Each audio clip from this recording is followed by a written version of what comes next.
Morning friends, এখন আমরা যাচ্ছি দীনবন্ধুর দর্শন করতে মন্দিরে।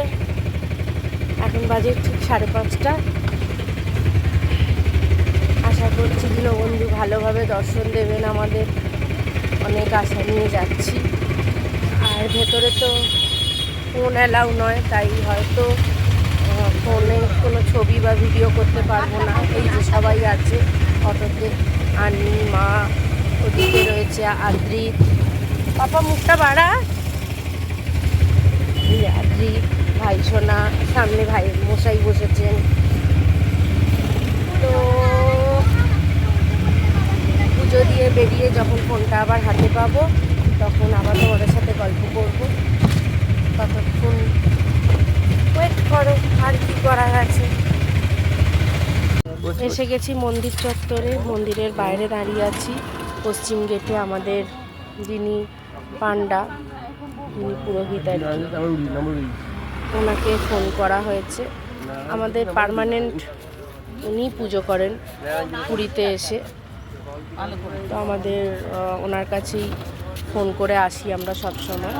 উনি আসবেন, তারপরে আমরা ভেতরে ঢুকবো। এই যে দীনবন্ধুর মন্দির।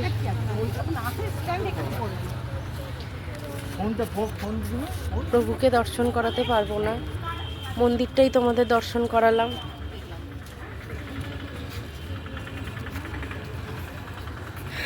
মন্দিরের ভেতরে তো আর ছবি তুলতে দেবে না, সেই জন্য বাইরে থেকেই মন্দিরটা তোমরা দর্শন করো। জানি সবাই এসেছো, তবু দীনবন্ধুর মন্দির দর্শন, সেই জন্য তোমাদের সাথে সেটা ভাগ করলাম। চলো আবার পরে কথা বলবো। হোটেলে চলে এসেছি,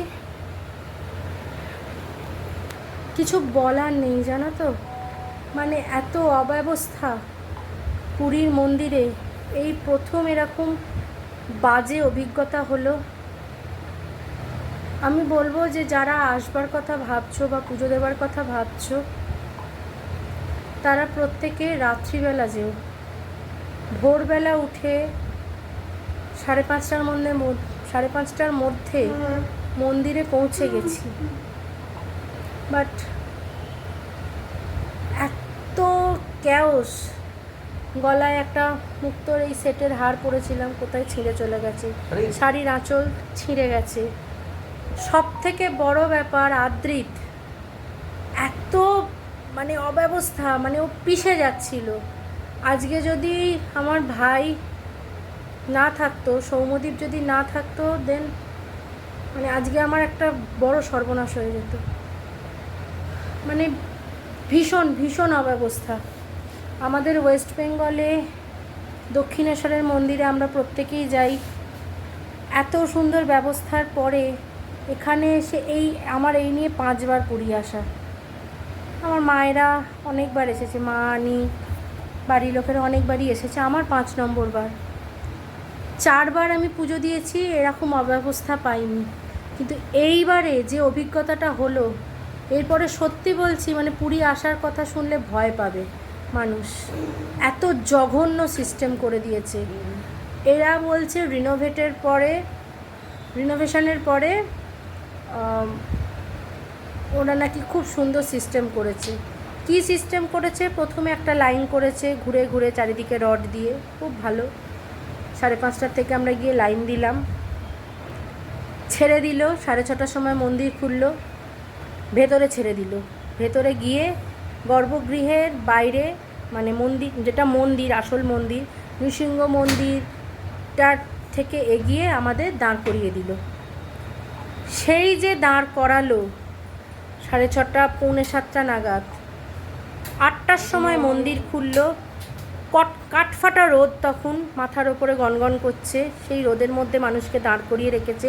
এবং ওখানে না কোনো রড, না কিছু, কোনো রকম সিস্টেম নেই। পুরো লোকে পিছন থেকে ফেলে দিয়ে মানুষের ঘাড়ের ওপর দিয়ে মারিয়ে চলে যাবে, এতটাই জঘন্য সিস্টেম উড়িষ্যা গভর্নমেন্ট এখানে ফেলিওর, পুরো একদম ফেল করেছে। কারণ এত বড় একটা মন্দিরের কোনো সিস্টেম রাখেনি, যেখানে বাঙালি পর্যটন বাঙালি পর্যটকরা এসেই কিন্তু এদেরকে বাঁচিয়ে রেখেছে বলা যায়।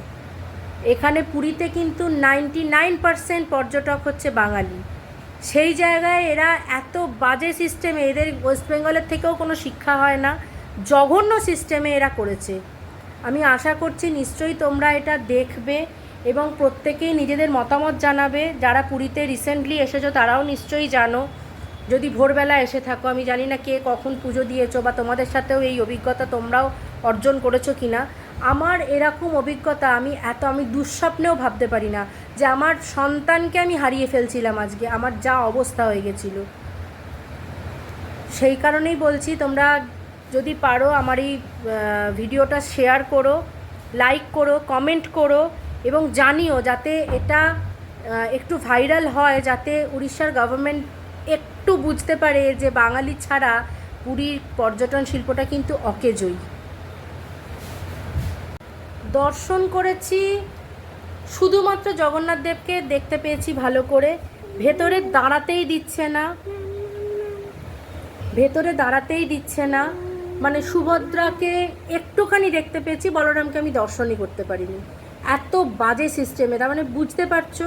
সো প্লিজ একটুখানি শেয়ার করো বাঙালিরা, যারা তোমরা পুরী আসতে ভালোবাসো, যারা পুরী প্রেমী, যারা প্রত্যেক বছরই প্রায় পুরী আসো, একবার ছেড়ে দুবার তিনবার করে আসো এবং এখানে এসে পুজো দাও, সমুদ্রের ধারে ঘোরো, পুরী পর্যটন শিল্পটাকে যারা বেশি করে বাঁচিয়ে রেখেছো তারা প্লিজ একটু শেয়ার করো, কারণ এটা আমাদের বাঙালিদের দরকার এদের এই অহংকারটাকে ভাঙার জন্য। এরা প্রচণ্ড অহংকারী হয়ে গেছে, এরা ভাবছে এরা যেটা করবে এরা সেটাই কিন্তু ঠিক, কিন্তু এটা যে ঠিক নয়, এরা যে ভুল করছে এটা এদের বুঝিয়ে দেওয়ার সময় এবার এসে গেছে। সো প্লিজ তোমরা একটুখানি আমার এই ভিডিওটা লাইক, সাবস্ক্রাইব আর শেয়ার করো, যাতে প্রত্যেকের কাছে এটা পৌঁছে যায় প্লিজ।